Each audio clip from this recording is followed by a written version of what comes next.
महबूब हुजरे के पास से गुजरे तो इमाम हुसैन रो रहे थे, तो हजरत फातिमा ने किसी बात में झिड़क दिया तो इमाम हुसैन रोने लगे। तो नबी पाक नमाज के लिए गए तो वापस लौट आए और वापस तशरीफ ला के कहा फातिमा हुसैन को क्या हुआ? अर्ज की या रसूलल्लाह तंग कर रहे थे, मैंने डांट दिया है। क्या खूबसूरत जुमले हैं हदीस पाक में। सरकार ने फरमाया फातिमा इसको हुसैन को ना रोने न दिया कर, ये जब रोता है ना तो मेरे दिल को तकलीफ होती है। तो बीबी साहब कहती हैं ये हुक्म आया नबी पाक का मेरे नाम, फिर मैंने डांटना छोड़ दिया।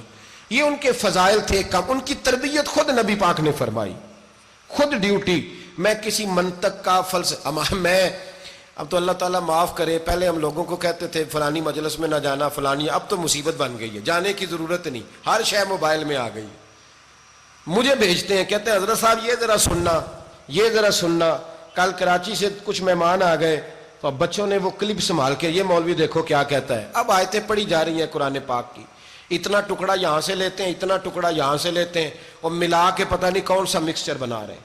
किसी आयत का तर्जुमा नहीं, कोई वाज़े हदीस नहीं, ऐसे हुआ होगा फिर इसको इससे जोड़ लें तो क्या बनता है, इतनी जमा कर लें। ये कौन सा दीन है जो तोड़ मरोड़ के बयान कर रहे हैं? कौन सा मजहब है? दीन तो वाज़े खुली किताब है। अब हमारा ये शौक है, हम हर तमाशा देखना चाहते हैं, हम अपने लोगों की कदर नहीं करते और बड़ी बड़ी दूर जाके हम गलत मामलात में जाते हैं, फिर ज़हन हमारे शकूक का शिकार होते हैं। हमें समझना चाहिए कोई ऐसी किसी दलील की जरूरत नहीं है। जब उनके वाज़े चीजें उनकी किताबों में मौजूद है, हदीस में मौजूद है, कुरान मजीद में उनके फजाइल खुल के मौजूद है, तो दूर जाने की क्या जरूरत। हुजूर उनकी ट्रेनिंग कराते थे। पहली बात तो यह है कि नबी पाक ने दुआ मांगी थी, या अल्लाह मेरे घर वालों को ज्यादा रोजी ना देना, इन्हें एक वक्त रोटी देना, एक वक्त की भूख देना। ये जो 10 दिन करबला में उन्हें टेंशन नहीं ना हुई, उन्हें आदत थी फाका करने की, उन्हें 3-3 दिन वसली रोजे रखने की आदत थी, पहली बात। दूसरा यह कि जिहाद की तरबियत हुजूर खुद कराते थे। हजरत फातिमा ज़हरा कहती मैं पर्दे के पीछे देख रही थी, नबी पाक ने इमाम हसन और हुसैन से फरमाया चलो मेरे सामने कुश्ती लड़ो। तो दोनों हजरात आपस में जब कुश्ती लड़ने लगे तो नबी पाक ना इमाम हसन को कहते हैं हसन हुसैन को टांगों से पकड़ो, हसन हुसैन को पीछे से पकड़ो। जब नबी पाक बार बार इमाम हसन को बता रहे थे तो सैयदा पीछे से बोल पड़ी, कहने लगी या रसूलल्लाह आप छोटे को बताए, आप बड़े को बता रहे। बड़ा तो पहले 11 महीने बड़ा है, तो आप छोटे को बताए बड़े को बता रहे। तो फरमाया फातिमा तू चुप करना, जो मैं देख रहा हूं तू नहीं ना देख रही, एक को मैं बता रहा हूं दूसरे को जिब्रील अमीन बता रहे हैं। तो ये हुजूर ने अपने सामने उनकी तरबियत की, ट्रेनिंग। हुआ ये कि यजीद जब अमीर बना ना, 2-3 चीजें होती हैं जब किसी बंदे को काबू करना होता है, 2-3-4-5 चीजें ऐसी होती हैं जिससे बंदा काबू आता है। तो उसने भी फौरी तौर पे यजीद ने देखा मेरे लिए मसला क्या बन सकता है। वलीद बिन उतबा उस वक्त मदीने का गवर्नर था। यजीद ने उसको खत लिखा कि अमीर अरब का रिवाज आज भी है कि जब तक नए खलीफा की बैत नहीं हो जाती पुराने के इंतकाल की खबर ही नहीं देते, उसको रखे रखते हैं। ये उनका तरीका है। वो कहते हैं कि वली अहद अच्छी तरह कब्जा कर ले फिर बताएंगे। हजरत अमीर माविया का विसाल हो गया, बताया नहीं। यजीद ने अब क्या किया, क्योंकि बड़ा चलाक आदमी था, बड़ा शातिर था, बड़ा तेज था, उसने वलीद को खत लिखा। कहने लगा कि फौरी तौर पे अब्दुल्ला इब्न अब्बास को बुलाओ और उनसे कहो मेरी बैत करें। ये जो बैत होती थी ना, ये भी सुन ले क्या होती थी। ये बैत हलफ होता था कि मैं अल्लाह रसूल के नाम पे हलफ देता हूं कि मैं यजीद की इताअत करूंगा, मैं उसके खिलाफ कोई बगावत नहीं करूंगा। कोई ये बैत लोग समझते हैं कि बस हाथ पकड़ने का नाम बैत था।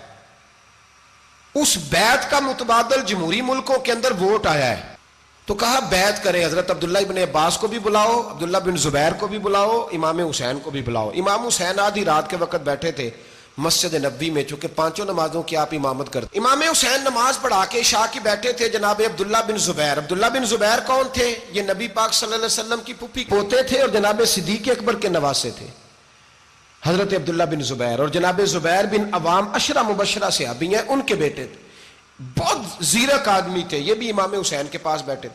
अब्दुल्ला इब्न अब्बास भी थे जो हुजूर के चचा के बेटे हैं, इस उम्मत के पहले मुफस्सिर हैं कुरान पाक। ये लोग बैठे थे। तो वलीद ने एक बंदा भेजा, उसने आके कहा जनाब आपको गवर्नर साहब ने बुलाया है। तो अब्दुल्ला बिन जुबैर कहने लगे हुसैन इस वक्त बुलाने की बात समझ में नहीं आई। तो इमाम हुसैन बड़े बसीरत वाले थे, अल्लाह ने बसीरत दी थी। कहने लगे अब्दुल्ला आपको समझ नहीं आई, मुझे समझ आ गई है, अमीर माविया विसाल कर गए اور یہ ہمیں جو بلایا گیا ہے نا، یہ یزید کی بیعت کے لیے بلایا گیا ہے. تو کہا پھر آپ آدھی رات کو نہ جائیں، آپ کے لیے خطرہ ہوگا. تو امام حسین فرمانے لگے خطرہ حسین کو نہیں ہوتا. نہیں، کہا پھر بھی آپ مہربانی کریں ذرا احتیاط سے جائیں. تو جناب عبداللہ ابن زبیر نے، عبداللہ ابن عباس نے 14 بندے نیزے دے کے، تلواریں دے کے امام حسین کے ساتھ بھیجے اور کہا کہ امام حسین اگر اس نے کوئی غلط ملت بات کی نا، زبردستی بیعت کرنے کا کہا، تو آپ بس کوئی ایک بات اونچی آواز میں کر دینا، یہ سپاہی پیچھے آ جائیں گے. امام حسین ان 14 بندوں کو لے کے گورنر ہاؤس پہنچ گئے. جب آپ وہاں پہنچے، اس نے بتایا، اس نے کہا جی حضرت امیر معاویہ انتقال کر گئے اور آپ نے یزید کی بیعت کرنی ہے. تو امام حسین فرمانے لگے میں چھپ کے بیعت نہیں کروں گا.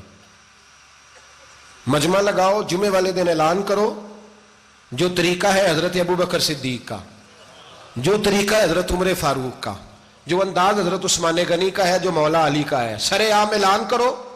اگر ساری دنیا یزید کی بیعت کرے گی تو میں بھی تیار ہوں.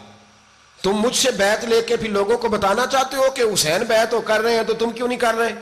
میں عام آدمی نہیں ہوں، لہذا چھپ کے بیعت نہیں کرتا. جب یہ بات کی نا تو ولید بڑا نرم دل تھا اور امام حسین کی شان کو جانتا تھا.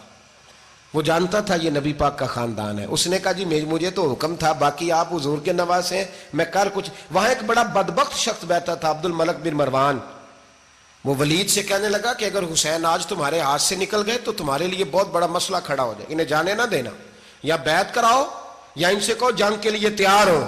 تو امام حسین رضی اللہ تعالیٰ عنہ کے کانوں میں آواز گئی تو فرمانے لگے ابن مرجانہ، اگر تیرے اندر جرت ہے تو آ سامنے حسین کے، اس کے کانوں میں باتیں نہ کر، کانا پھوسی نہ کر، باہر آ میدان میں، شرارت نہ